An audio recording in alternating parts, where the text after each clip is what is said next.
Perintah Kaisar Naga. Bab 26. Setelah Yuki pulang, Selin berkata kepada Dev, "Dev, Nona Su benar-benar wanita baik. Wanita besar seperti dia benar-benar rendah hati dan sangat sopan.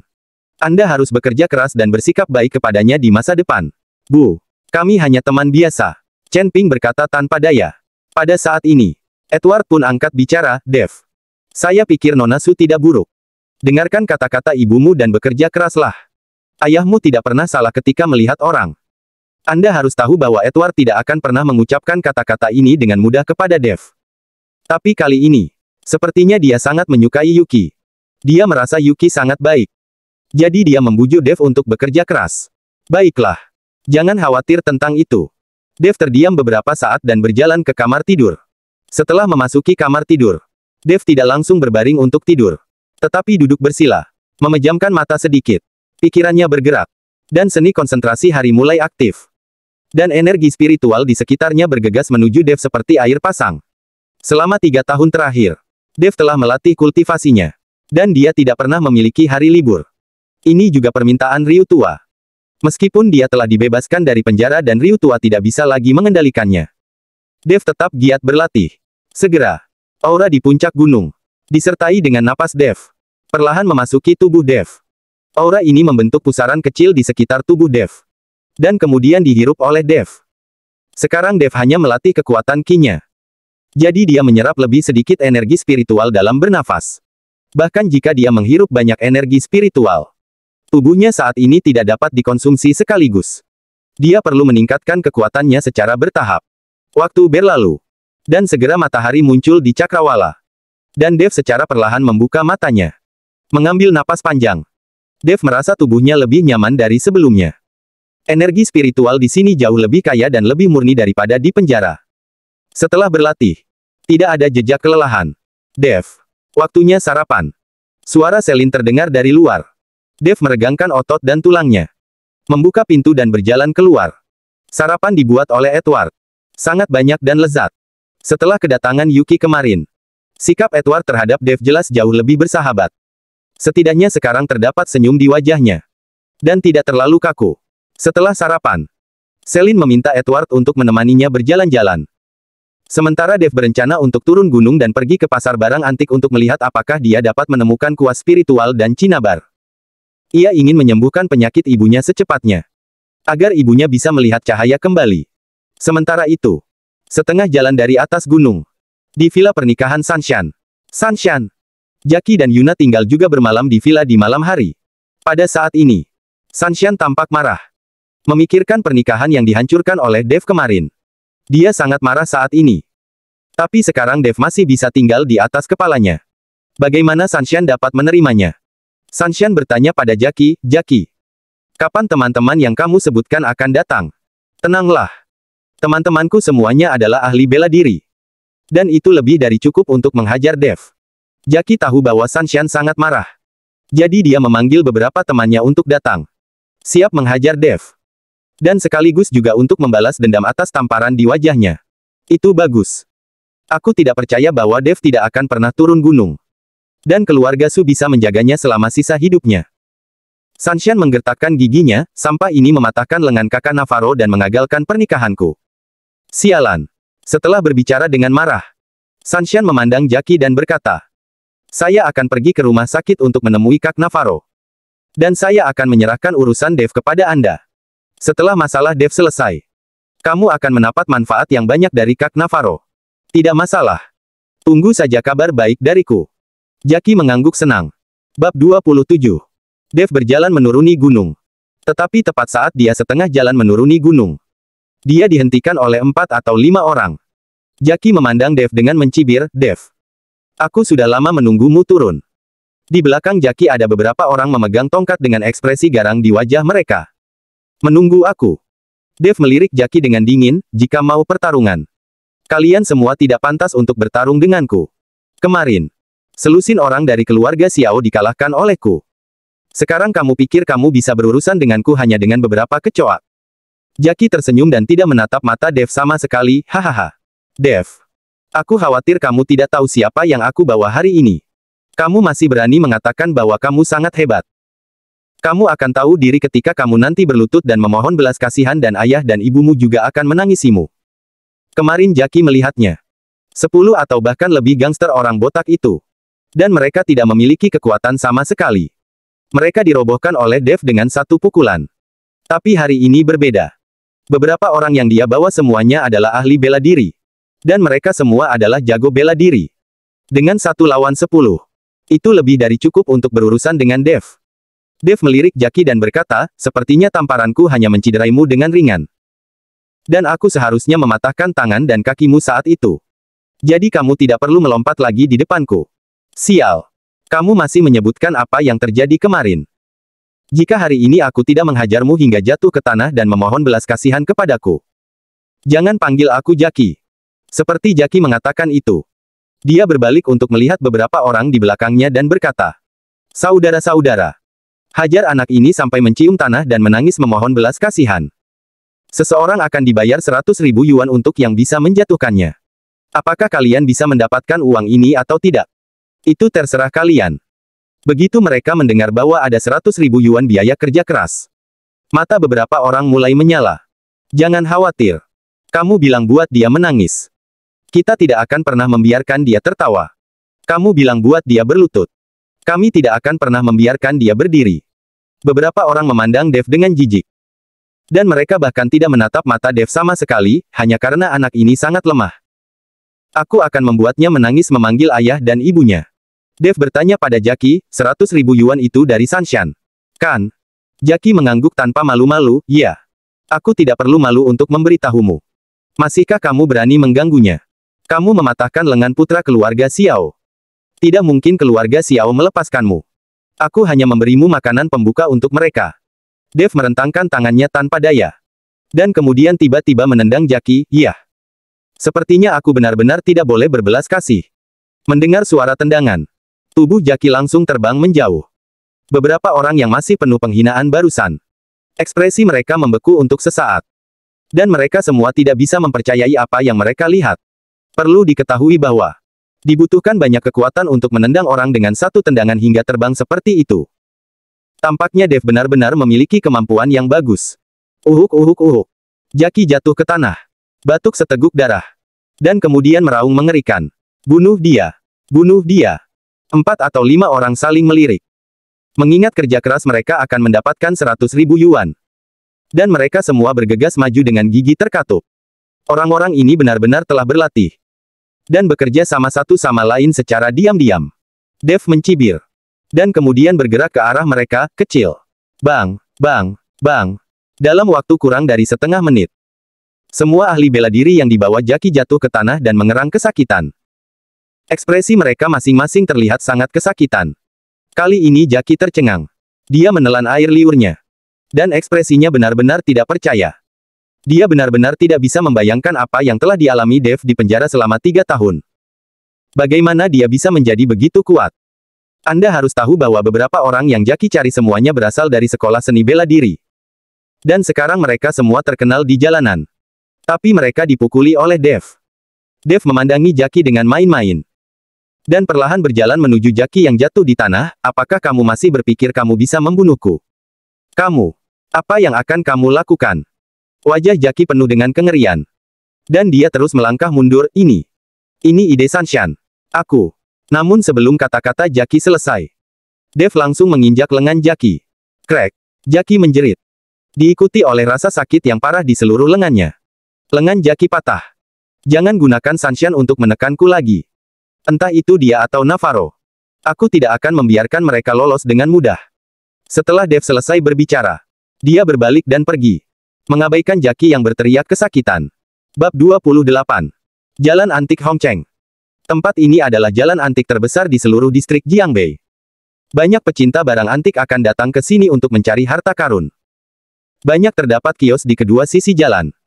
Di tempat ini hampir tidak ada yang tidak bisa kamu dapatkan. Akan tetapi keaslian barangnya tergantung kemampuan kamu menilai barang. Bahkan para ahli yang memiliki pengetahuan. Tidak jarang mereka tertipu juga di sini. Teknologi pemalsuan di tempat ini terlalu bagus. Semua hal bercampur. Apakah Anda dapat menemukan harta karun tergantung pada kekuatan dan keberuntungan Anda sendiri? Dev belum pernah ke tempat seperti ini sebelumnya. Dan sekarang dia sedikit penasaran ketika dia melihat berbagai hal yang mempesona. Melihat Dev seperti ini, banyak pemilik kios menunjukkan kegembiraan di wajah mereka. Bagu mereka. Dev seperti seorang pemuda yang tercengang melihat semua hal. Ini adalah pertama kalinya datang ke sini dan pemilik kios seperti mereka paling hebat dalam urusan berbohong. Adik, apa yang kamu cari? Aku punya semuanya di sini. Dijamin asli. Seorang pemilik kios yang berminyak dan gemuk menyapa Dev dengan senyum hangat di wajahnya. Dan kemudian berkata di telinga Dev, saya katakan. Hal-hal yang saya gali dari tanah ini memiliki sejarah ribuan tahun. Jika Anda membelinya, harga dijamin akan meningkat. Dev melirik pemilik kios pria gemuk itu. Kios itu hanya sepanjang 2 meter. Dan ada lebih dari selusin barang yang berserakan. Mereka tampak sangat tua. Dan beberapa perunggu ditutupi dengan patina. Melihat Dev melihat kiosnya, pemilik kios gemuk menjadi lebih antusias, adik. Anda dapat memilih apapun yang Anda suka dan melihat mana yang Anda suka. Karena keluarga saya di rumah sedang sakit. Saya terpaksa menjual barang-barang ini. Jika tidak saya tidak akan menjualnya. Dev tidak memperdulikan pemilik kios. Dia berjongkok, mengambil sebongkah besi berkarat, dan melihatnya dengan cermat. Karena hal-hal di depan mereka semua tidak bernyawa. Itu hanya gumpalan besi yang tidak mencolok. Tapi yang satu ini benar-benar memancarkan jejak energi spiritual. Adik, kamu benar-benar memiliki mata yang bagus. Ini adalah lencana pinggang penjaga dari dinasti Qing. Tetapi direndam dalam air di bawah tanah untuk waktu yang lama. Dan sekarang sudah berkarat dan menjadi gumpalan besi. Akan tetapi, benda ini juga merupakan barang yang ada di istana. Jika Anda suka, 10.000 yuan. Barang itu saya jual kepada Anda. Pemilik kios gemuk melihat bahwa Dev sedang melihat bongkahan besi. Dan segera menjelaskan dengan antusias. Pria gendut-gendut ini. Saya pikir dia akan mendapat keberuntungan lagi. Saya tidak tahu di mana harus mengambil bongkahan besi yang rusak. Dan dia berani meminta harga 10.000. Pria muda yang terpana seperti ini tidak mengerti apa-apa. Yang terbaik adalah berbohong. Kali ini jatuh ke tangan pria gemuk itu. Dan dia pasti akan dibantai. Para pedagang di sekitarnya berbisik dan mengeluh. Melemparkan pandangan iri pada pemilik kios gemuk itu. Dev mengangguk. Memegang bongkahan besi. Dia merasa semakin dipenuhi dengan energi spiritual di dalam, ya. Ini benar-benar barang yang bagus. Ketika pemilik warung gendut mendengar ini, dia tersenyum diam-diam. Lalu berkata dengan sungguh-sungguh, tentu saja. Saya mengatakan yang sebenarnya dan saya tidak pernah berbohong. Jika bukan karena keluarga saya yang sedang sakit, saya tidak akan menjualnya seharga 10.000 yuan. Nah, sekarang barang ini aku jual kepadamu. Pemilik warung gendut itu berkata. Matanya merah. Dan dia bahkan meneteskan air mata. Dev melihat keterampilan akting yang buruk dari pemilik kios gemuk. Dan tersenyum dingin di dalam hatinya. 10.000 yuan. Saya akan membelinya. Saya akan mentransfer uangnya kepada Anda. Dev tidak ragu-ragu. Dia mengeluarkan ponselnya dan bersiap untuk mentransfer uang. Ketika pemilik kios gemuk mendengar ini, dia langsung bersorak. Mengambil kode QR dan berkata, adik benar-benar berselera. Tetapi ada satu hal yang perlu saya perjelas. Jika di kemudian hari Anda mencari aku untuk mengembalikannya, maka aku tidak akan mengembalikan uangmu. Jangan khawatir, karena saya membelinya. Saya tidak akan mengembalikannya. Jika saya benar-benar tertipu, saya akan menamparkan mata saya sendiri. Dan akan menganggap diri saya tidak beruntung. Dabe tersenyum dan men-scan 10.000 yuan untuk pemilik kios gemuk. Mendengar notifikasi uang sudah masuk. Pemilik warung gendut itu tertawa. Bab 29. Pada saat ini, banyak orang di sekitar melihat bahwa Dev telah menghabiskan 10.000 yuan untuk membeli tonjolan besi berkarat. Dan mereka semua membicarakannya. Menunjuk dan mencibir di wajah mereka. Dev masih hijau. Tapi dia masih ingin datang ke jalan antik. Jelas ini adalah pembantaian. Dev tidak peduli dengan komentar orang-orang di sekitarnya. Bahkan dia tidak peduli dengan suara tawa dari pemilik kios gemuk. Dengan sedikit tenaga, Dev membuka celah dari bongkahan besi itu dengan tangan. Dan kemudian celah itu semakin besar. Sial, anak ini benar-benar kuat. Dia membelinya seharga 10.000 yuan. Apakah dia membelinya hanya untuk melatih kekuatan tangan? Barang itu tidak terlihat berharga ketika kamu melihatnya. Itu semakin rusak setelah dia membelinya. Apakah itu sangat sombong? Semua orang di antara penonton merasa luar biasa. Bahkan pemilik kios gemuk itu menatap lurus ke arah Dev. Bertanya-tanya apa yang akan dilakukan oleh Dev. Segera, gumpalan besi itu pecah. Dan kemudian cahaya menyilaukan bersinar dari dalam. Itu adalah air potong batu giok seukuran ibu jari. Tetapi sebening kristal. Zamrud hijau terlihat di dalamnya. Dev mengeluarkan batu giok dan membuang gumpalan besi yang berkarat. Ternyata aura yang dirasakan datang dari batu giok. Stempel hijau kerajaan. Itu stempel hijau kerajaan. Menjadi kaya. Benda itu bisa membuat Anda menjadi kaya. Apakah anak ini sebelumnya mengetahui bahwa ada sesuatu di dalam sana? Semua orang tercengang. Dan mata pemilik kios gemuk itu melebar. Dan matanya akan keluar. Dev mengambil batu giok itu. Melihatnya. Lalu memasukkannya ke dalam saku. Benda ini adalah liontin giok untuk ibunya. Yang dapat mengusir roh jahat dan dingin serta bisa menyehatkan tubuh. Tepat ketika Dev memasukkan batu giok ke dalam sakunya dan hendak pergi. Pemilik kios gemuk menghentikannya. Pemilik kios gemuk itu bertanya dengan senyum di wajahnya, "Adik, mari kita diskusikan sesuatu dulu. Kamu jual saja batu itu kepadaku." "Tidak dijual." Dev menggelengkan kepalanya. Siap untuk melewati pemilik kios gemuk dan pergi. Melihat Dev tidak menjualnya. Dan bersikeras untuk pergi. Wajah pemilik kios gemuk itu menjadi dingin. Dan dia mengubah wajahnya yang ramah sekarang. Menunjukkan ekspresi tegas, "Adik. Apakah kamu tidak mengerti? Batu giok ini milikku. Bagaimana kamu bisa membawanya pergi?" "Milikmu." Dev tercengang, "Saya baru saja membeli ini. Bagaimana ini menjadi milik Anda? Begitu banyak orang yang menonton. Apa yang saya jual kepada Anda adalah gumpalan besi. Saya tidak akan menjual batu giok yang berada di dalamnya kepada Anda. Anda dapat mengambil gumpalan besi itu. Tetapi batu giok itu harus kamu berikan kepadaku." Setelah pemilik kios gemuk selesai berbicara, 5 atau 6 pria kekar bergegas keluar dari rumah di belakangnya. Masing-masing dengan wajah buruk. Orang ini masih terlalu muda. Dia tahu ada sesuatu di dalamnya. Kenapa dia tidak pulang dan buka di rumah? Membuka di sini. Bukankah itu mencari masalah? Sangat disayangkan. Kali ini, harta karun di tangannya akan terbang. Dan stempel hijau kaisar itu bernilai setidaknya 1 juta. Saya pikir itu lebih dari 1 juta. Orang-orang di sekitar merasa kasihan pada Dev. Tetapi tidak ada yang maju untuk mengucapkan sepatah kata pun untuknya. Dev memandangi pria-pria besar yang keluar. Dan sudut mulutnya sedikit terangkat, "Tokomu adalah toko hitam." Dengan terang-terangan merampas barang yang telah dibeli oleh pelanggan. Pemilik kios gemuk telah benar-benar menunjukkan wajah aslinya dan tidak lagi berpura-pura. "Berhenti bicara omong kosong. Serahkan batu giok itu. Dan aku akan membiarkanmu pergi. Kalau tidak, kamu tidak akan pernah mau pergi." Dev tersenyum dingin tanpa rasa takut di wajahnya. "Saya telah mendengar bahwa jalan antik banyak menyembunyikan kotoran busuk. Dan tampaknya itu benar.